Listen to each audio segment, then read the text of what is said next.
Hay imágenes que, una vez que las ves, no puedes dejar de ver.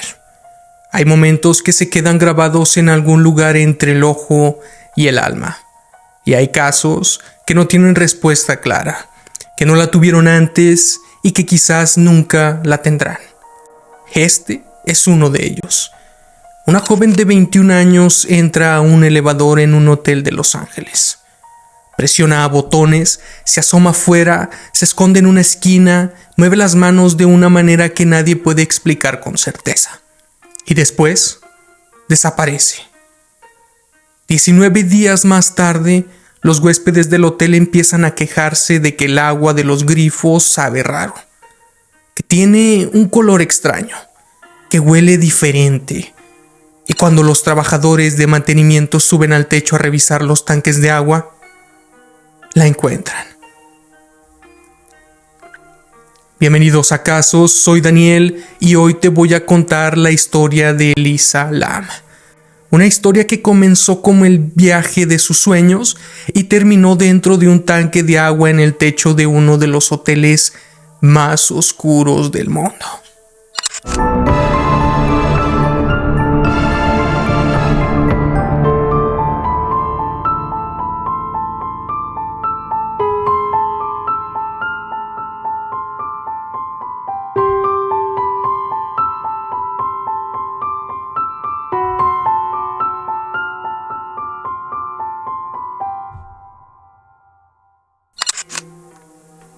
Pero antes de llegar al horror, necesitamos conocer a la persona.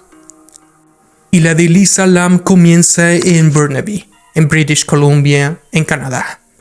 Elisa nació el 30 de abril de 1991, hija de inmigrantes de Hong Kong que habían cruzado el océano buscando una vida mejor en tierra canadiense. Creció en ese ambiente de dos mundos, la tradición de sus padres y la modernidad de Canadá. Estudiaba en la Universidad de British Columbia en Vancouver. Era una joven brillante, curiosa, amante de la literatura y el arte. Sin embargo, Elisa cargaba con algo que no siempre era visible desde fuera. Había sido diagnosticada con trastorno bipolar, una condición que alterna estados de euforia extrema con episodios de depresión profunda. No era un secreto, no del todo. Elisa escribía sobre ello en su blog de Tumblr, y ese blog es una de las piezas más desgarradoras de esta historia. Porque en sus entradas, Elisa hablaba con una honestidad brutal sobre la soledad, sobre el deseo de conectar con el mundo, sobre su amor por los libros, por los viajes, por las pequeñas cosas cotidianas. El 4 de enero de 2013, apenas semanas antes de su muerte, reposteó una cita de Frida Kahlo.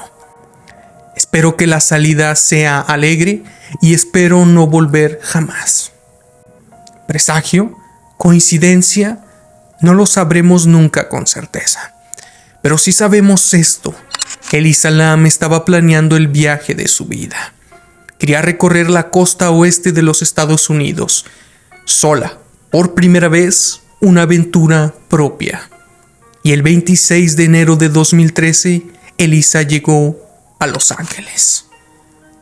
Y aquí es donde necesito detenerme. Porque el Hotel Cecil no es un hotel cualquiera. No es el tipo de lugar donde llevas a tu familia de vacaciones, ni donde te alojas para celebrar un aniversario. El Hotel Cecil es, sin exagerar, uno de los lugares más oscuros de la historia moderna de los Estados Unidos. Construido en 1924 en el centro de Los Ángeles, sobre la calle Main, en los límites del infame Skid Row, esa zona conocida por ser uno de los asentamientos de personas sin hogar más grandes del país. El Cecil fue diseñado originalmente como un hotel de lujo de clase media. Pero las décadas lo fueron transformando, o quizás revelando su naturaleza real. Desde sus primeros años, el Cecil fue escenario de suicidios. Uno tras otro, sus huéspedes se lanzaban desde las ventanas de los pisos superiores. Tan frecuente era que los vecinos de los alrededores aprendieron a mirar hacia arriba cuando escuchaban un golpe sordo. Se cuenta que hubo más de 80 muertes registradas entre esas paredes. Suicidios, sobredosis, homicidios, accidentes. Huéspedes que entraron caminando y salieron en una bolsa negra. Pero si hay dos nombres que definen la reputación oscura del Cecil, esos son Richard Ramírez y Jack Unterweger. Richard Ramírez, el Night Stalker, entre 1984 y 1985, este hombre aterrorizó a toda la ciudad de Los Ángeles. Entraba a los hogares por las noches mientras las familias dormían y los mataba. Asesinó a al menos 13 personas. Violó a docenas más. Era un adorador del diablo, un hombre que no sentía remordimiento alguno. Y mientras cometía sus crímenes, vivía en el piso superior del Hotel Cecil. Pagaba $14 por noche. Se cuenta que llegaba empapado en sangre, tiraba su ropa sucia en el dumpster del hotel, se bañaba y salía de nuevo a cazar. Después, en 1991 llegó Jack Unterweger, un escritor austriaco que habría sido condenado por asesinato en su país. Liberado porque sus carceleros creyeron que se había rehabilitado y que llegó a Los Ángeles supuestamente como periodista. Unterweger eligió el Hotel Cecil deliberadamente.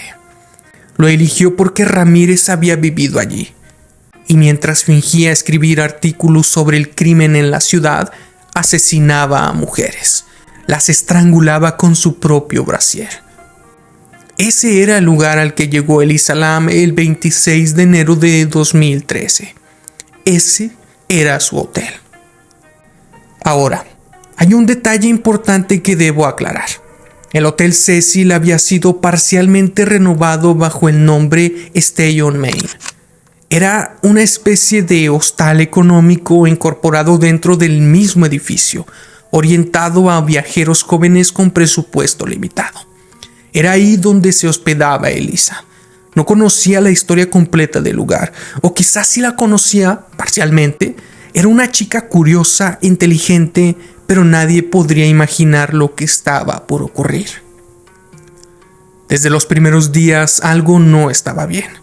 Elisa había llegado al hotel con planes de compartir cuarto con otras viajeras, como es común en los hostales. Pero sus compañeras de cuarto pronto comenzaron a quejarse con el personal del hotel. Decían que su comportamiento era errático, perturbador. Según el gerente del hotel, Amy Price, Elisa dejaba notas en las camas de otras personas diciéndoles: vete a casa o aléjate. Las encerraba fuera del cuarto. Se comportaba de una manera que hacía sentir incómodas a las demás. Por eso fue trasladada a un cuarto privado. Y en esos mismos días Elisa fue a ver la grabación de un programa de televisión nocturno. Pero su comportamiento fue tan disruptivo que la seguridad tuvo que pedirle que se retirara. Y el gerente del hotel recuerda haberla visto en el lobby gritando: estoy loca, pero LA también lo está. Era obvio que algo estaba ocurriendo con Elisa. Algo que probablemente tenía que ver con su trastorno bipolar. Y según saldría a la luz más adelante, con la falta de sus medicamentos. Pero nadie intervino de manera definitiva. Nadie llamó a una ambulancia. Nadie llamó a sus padres. Y el 31 de enero de 2013, Elisa desapareció. Ese día, según los registros, Elisa visitó The Last Bookstore, una librería icónica a pocas cuadras del hotel. Compró regalos para llevarse a casa, para su familia. Parecía estar bien. O al menos eso pensó la gerente de la librería, Katie Orphan, quien la recordó como una joven amigable y alegre. Pero esa tarde Elisa regresó al hotel. Fue vista deambulando por los pasillos. Se metió al elevador y eso fue todo. Nadie la volvió a ver con vida. Ahora llegamos al corazón de este caso, la pieza que lo cambió todo. El video que millones de personas en todo el mundo han visto y que nadie ha podido olvidar. El 13 de febrero de 2013, 14 días después de la desaparición de Lisa, el Departamento de la Policía de Los Ángeles, el LAPD, tomó una decisión desesperada. Publicaron el video de las cámaras de seguridad del hotel y el mundo se detuvo. El video dura aproximadamente 4 minutos. La cámara está dentro del elevador del Hotel Cecil. Elisa entra al elevador, viste una sudadera roja, pantalones oscuros, presiona varios botones, pero el elevador no se mueve. No arranca, las puertas permanecen abiertas. Entonces, ella se asoma hacia afuera del elevador, mira hacia la izquierda, luego a la derecha, como si estuviera buscando algo o alguien. Se mete de nuevo, se esconde en una esquina pegada a la pared como si quisiera hacerse invisible. Vuelve a asomarse y esta vez en sus movimientos cambian completamente. Sus manos comienzan a moverse de una manera que no tiene sentido aparente. Gesticulan en el aire como si estuviera hablando con alguien que no está ahí. O como si estuviera viendo algo que nosotros no podemos ver. Su postura es extraña. Sus gestos son extraños. Parece que tiene miedo. O parece que está en otro mundo completamente. Y finalmente sale del elevador. El elevador entonces comienza a moverse. Y Elisa no vuelve a aparecer en ninguna cámara del hotel. El video se volvió viral en cuestión de horas. Millones de visitas, millones de comentarios y con ellos una avalancha de teorías. El internet es un lugar poderoso y peligroso. Cuando millones de personas ven algo inexplicable, las teorías proliferan como hongos después de la lluvia. Y el caso de Elisa Lam fue un terreno fértil para eso. Aquí, 5 teorías probables. Teoría número 1, el juego del elevador. Una de las primeras teorías que circuló fue la del juego del elevador, un ritual urbano de origen coreano que, según la leyenda, permite abrir portales a otras dimensiones si se presionan los botones del elevador en una secuencia específica de 10 pisos. Mucha gente notó que Lisa presionó varios botones del panel y lo relacionó con este ritual. ¿Es probable? No. Es solo una leyenda urbana sin ningún fundamento. Pero en el contexto del video, la idea se disparó. Teoría número 2. Un asesino en el pasillo. Muchos espectadores señalaron que el comportamiento de Lisa era consistente con el de alguien que está siendo perseguido. Asomarse, esconderse, huir. ¿Había alguien en el pasillo que la amenazaba? El LAPD investigó esta posibilidad. Revisaron todas las cámaras del hotel, pero no encontraron evidencia de otra persona involucrada. Teoría número 3. El juego Hide and Seek. Algunos pensaron que quizá Elisa estaba jugando un juego con alguien. Sus movimientos parecían casi lúdicos en ciertos momentos. Esta teoría no tiene mucho peso, dado el contexto de su estado mental. Teoría número 4. Lo paranormal, que no puede faltar. Hubo quienes dijeron que Elisa estaba siendo seguida por una entidad sobrenatural, que el Hotel Cecil, con su historia de muerte y oscuridad, la había atrapado. Esta teoría, por supuesto, no tiene ningún sustento científico, pero entendemos por qué la gente la cree. El ser humano busca narrativas que expliquen lo inexplicable. Y la teoría número 5. La más probable, una crisis psicótica. Y aquí llegamos a lo que los investigadores, los médicos, los forenses concluyeron. Elisa Lam tenía trastorno bipolar y no estaba tomando sus medicamentos en las dosis correctas. Cuando alguien con trastorno bipolar deja de tomar su medicación, especialmente en un entorno desconocido bajo el estrés de viajar solo, puede desarrollar lo que se conoce como un episodio maníaco o incluso un episodio psicótico.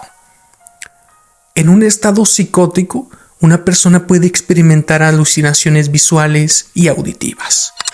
Puede escuchar voces, puede ver personas o cosas que no existen. puede actuar de manera completamente incoherente para los demás, pero completamente lógica dentro de su propio mundo distorsionado. Y eso explicaría el video del elevador. Explicaría también el hecho de que llegara al techo del hotel. Un lugar al que en circunstancias normales los huéspedes no tienen acceso.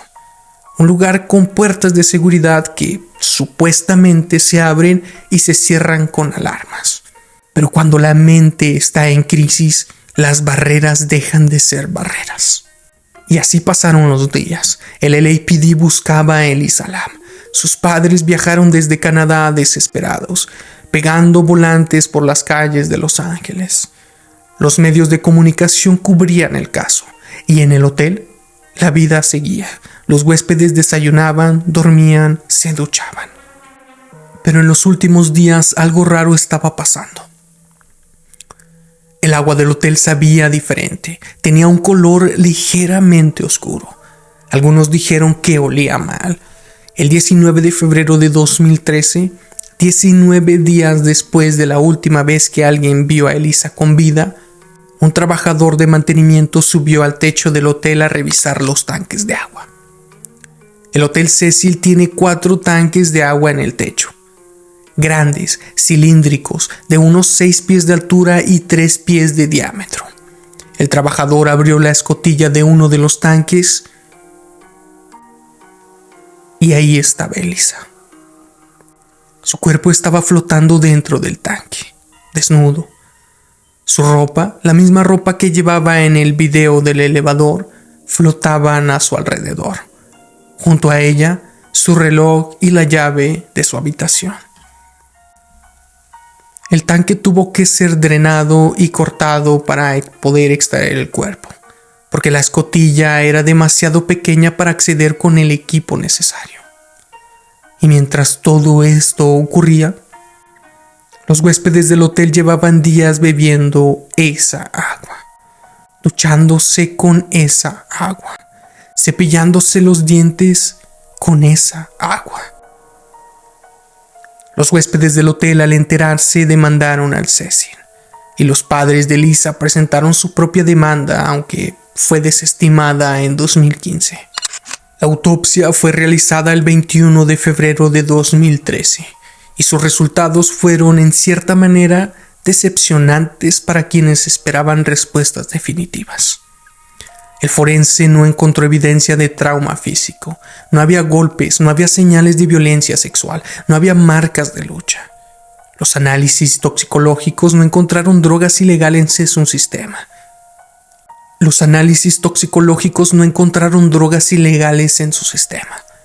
Sí encontraron sus medicamentos para el trastorno bipolar, pero en niveles inconsistentes con la dosificación correcta. Dicho de otra manera, Elisa no estaba tomando sus medicamentos como debía. La causa de muerte fue determinada como ahogamiento accidental, con el trastorno bipolar como factor significativo. El detective Gil Carrillo, quien trabajó en el caso, declaró: no había nada que apuntara a un crimen violento, ninguna evidencia física de que alguien más hubiera estado involucrado. Pero quedaban preguntas sin respuesta. ¿Cómo llegó Elisa al techo? Esa es quizá la pregunta más difícil de responder. Las puertas que conducen al techo del Hotel Cecil supuestamente estaban equipadas con alarmas. Si alguien abría esa puerta, la alarma debía sonar. Sin embargo, la alarma no sonó esa noche. O si sonó, nadie respondió. ¿Cómo entró al tanque? Los tanques de agua tienen una escotilla de acceso en la parte superior. Para llegar a ella, Elisa habría tenido que subir por la escalera exterior del tanque, abrir la tapa y saltar adentro. Luego, la tapa fue encontrada cerrada. ¿Cómo cerró la tapa desde adentro? Ese es el detalle que más debate ha generado. Algunas personas argumentan que la tapa podría haber caído sola por el peso. Otras dicen que es físicamente imposible. Los investigadores concluyeron que, dado el estado mental de Elisa durante una posible crisis psicótica, sus acciones pudieron haber sido completamente impredecibles. y que no hay evidencia de que otra persona la hubiera metido allí. Pero antes de cerrar este episodio quiero compartir algunos datos que creo son importantes para entender el caso en toda su dimensión.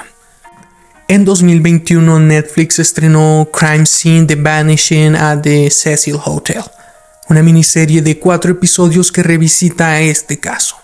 Dirigida por Joe Berlinger, la serie entrevistó a detectives, personal del hotel, familiares y a los famosos investigadores aficionados en internet, que se obsesionaron con resolver el misterio. La serie fue enormemente popular y revivió el debate sobre lo que realmente le ocurrió a Elisa. El Tumblr de Elisa Lam sigue activo hasta el día de hoy. Puedes leerlo. Es una ventana honesta y a veces dolorosa hacia la mente de una joven que luchaba con sus demonios internos mientras intentaba ver el mundo con ojos llenos de esperanza. Es una de las cosas más humanas y más tristes que existen en Internet. Y aquí viene un dato que te va a erizar la piel. Mientras Elisa estaba desaparecida, un brote de tuberculosis afectó el área de Skid Row en Los Ángeles. ¿Y cuál era el nombre del kit de diagnóstico de tuberculosis que se usaba en ese momento? Lam Elisa. Sí, así se llamaba. Lam Elisa. Puedes imaginar la reacción del internet cuando esto salió a la luz. Las teorías de conspiración explotaron. ¿Era una señal? ¿Una coincidencia perturbadora? Esta tendencia humana a encontrar patrones significativos en coincidencias sin relación. Pero aún sabiendo, da escalofríos. El Hotel Cecil fue cerrado en 2017 para renovación. En 2021 fue adquirido por la ciudad de Los Ángeles como vivienda permanente para personas sin hogar. Su oscura historia sigue atrayendo a turistas de todo el mundo que quieren caminar por sus pasillos, pararse frente a sus elevadores y sentir, aunque sea por un momento, el peso de todo lo que esas paredes han visto. El caso de Elisa inspiró varias obras de ficción, incluyendo la temporada Hotel de American Horror Story, que incorpora elementos muy similares a la historia del Cecil. La actriz que protagonizó esta temporada, Lady Gaga, fue filmada en situaciones que muchos fans reconocieron como referencia directa al caso de Elisa. Y aquí llegamos al final de este episodio de casos. Pero antes de cerrar, necesito decirte algo que considero fundamental. El caso de Elisa Lam no es solo una historia de misterio. No es solo un video viral. No es solo un debate sobre puertas cerradas y tapas de tanques de agua. El caso de Elisa Lam es una historia sobre salud mental. Es la historia de una joven brillante, sensible y llena de vida que estaba luchando con una condición que afecta a millones de personas en todo el mundo. Una condición que tiene tratamiento. Una condición que, con el apoyo correcto, permite vivir una vida plena y feliz. Pero que sin ese apoyo, sin esa medicación, sin esa red de seguridad, puede convertirse en algo devastador. Y me pregunto, como seguramente tú te preguntarás, ¿qué habría pasado si alguien en ese hotel hubiera llamado a una ambulancia la primera vez que Elisa mostró señales de crisis? ¿Qué habría pasado si sus compañeras de cuarto, en lugar de quejarse con el gerente, hubieran llamado a sus padres? ¿Qué habría pasado si el sistema de salud hubiera estado más presente en su vida durante ese viaje? No lo sabemos, no podemos saberlo. Lo que sí sabemos es que Elisa Lam tenía 21 años, que tenía planes de regresar a casa, que compró regalos para su familia el último día que estuvo viva, y que el Hotel Cecil, ese edificio que parece devorar a quienes cruzan su umbral, se quedó con ella. Pero antes de irte, no te olvides de suscribirte a Casos en Spotify, en Apple Podcasts, en YouTube o en cualquier plataforma donde escuches tus podcasts. Soy Daniel y nos vemos en el siguiente caso.